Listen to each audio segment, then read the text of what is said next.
So today I'm going to talk about phase 2 training in the British Army, also known as trade specific training. I'm going to talk about the advantages, the disadvantages of it. I'm going to give you my experience on the training block as a whole, and hopefully by doing so you get a little bit of an insight into what to expect when you get to that second stage of your British Army career. So let's get into the video. So guys, if you did miss the first initial video where I spoke about my experiences in phase 1 training, then definitely go and check that video out. So before we talk about phase 2 training, we need to track it back a little bit to the end of phase 1 training or basic training.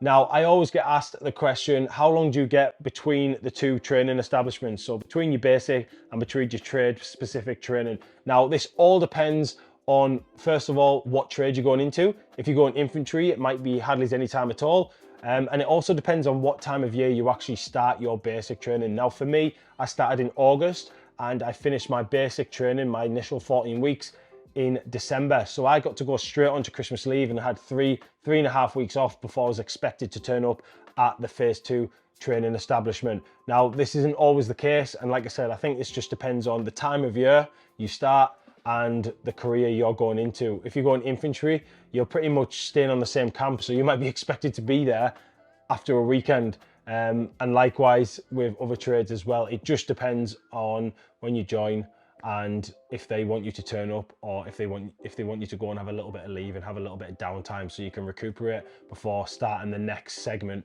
of your training. So I turned up at the School of Artillery in Larkhill. It's around the sort of Salisbury area down south. And I just had my lovely Christmas break, as I talked about earlier, and I was raring to go for my next part of my training. Now, my first impressions when I got to my phase 2 establishment in Larkhill was that it was a little bit more relaxed than phase 1. Everything just seemed a bit easier, to be honest. I got to the guard room and I was taken to my room and I was just expected to be on parade the next morning at 8 o'clock. When I had my first parade, we were told about the course structure of phase 2 in the artillery. Now, this is going to be very, very different from the other phase 2 establishments. So if you are going into a different role, then don't think that yours is going to be like this, because I don't think it is. The artillery do things a little bit more unorganized, I believe.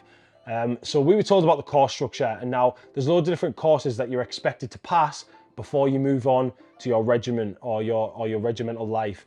Now, there's numerous courses. Some of them are communications, so comms, talking on the radios. Some of them are things like continuation, which is just a fancy word of saying doing shit jobs and you don't really do any sort of course. And it's just like a little buffer, time buffer that you just do until you get on one of the main courses. You do your driving, you do your night driving, you do your off-road driving, and you do like a little mini exercise, I believe. And there's just loads of different courses that you're expected to do. And you go down every single week and you make sure you know what course you're on and you're just expected to turn up at that course. Now, this was the bugbear for me in terms of phase 2 for the artillery, was that you didn't really do anything related to your job role. You did comms, yeah? So you'd learn to talk on the net, which was very, very sort of vague and boring anyway. You didn't really do much.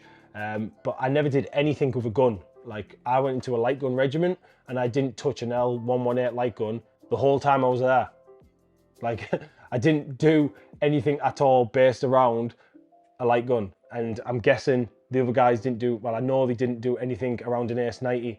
No one does anything around their proper job role. You just do comms. Now, this may have changed. However, I don't think it has. And it's a bit sort of like crappy in my eyes, because you join the artillery, you want to get on these machines, you want to start getting rounds down the range and stuff like that, or at least just getting in and amongst them and having a bit of fun and learning about the machines that you're going to be using when you get to your regiment.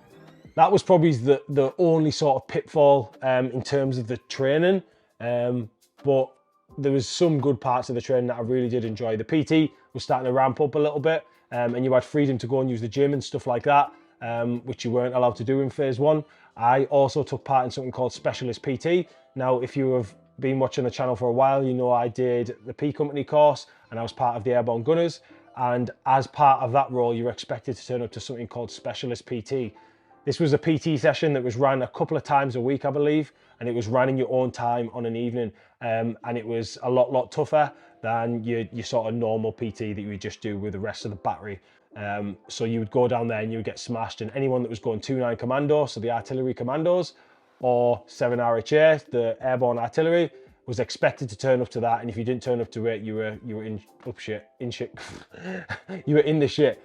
Yeah. So and it was very, very tough, and we just got smashed into the ground for 2 hours by other members of them regiments. So we had 2-9 Commando bombardiers there, and we had 7 RHA bombardiers there. And they just do different things with us. So they do battle PT with us. Sometimes we do rope climbs and regains.